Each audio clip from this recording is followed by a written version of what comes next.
हाँ students, now here we see second part of question number 3b. Question number 3b. What is this? Pick out from the poem the antonyms of. अब यहाँ पर change हो गया। पहले ए part में हम देखे थे सिनोनिम्स, अब यहाँ हमको देखना है एंटोनिम्स। एंटोनिम्स का मतलब होता है अपोजिट, उलट, जिसको हम उर्दू में जिद कहते हैं। Pick out from the poem, यानी हमको नज्म में से पिक आउट करना है, नज्म में से निकालना है, ढूंढना है क्या? Antonyms of. अब यहाँ नीचे 5 वर्ड्स दिए हुए हैं, इसका हमको एंटोनिम्स देखना है, अपोजिट देखना है। Now I read, forget, flat, straight, mac, rice, outside. First one is forget. Forget means भूल जाना, उसका अपोजिट क्या आएगा? Remember.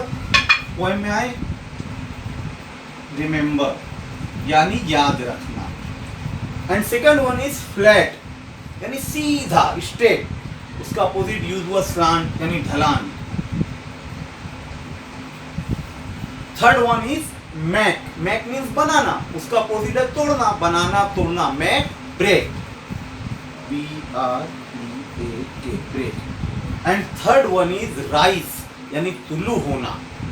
Third one is rise, यानी कि तुलू होना, है ना, ऊपर उठना। तो इसका पोएम में यूज हुआ है फॉल, जबकि राइस का हम बोलते हैं ना सनराइज, सनसेट, वही है। राइस यानी तुलू होना, निकलना।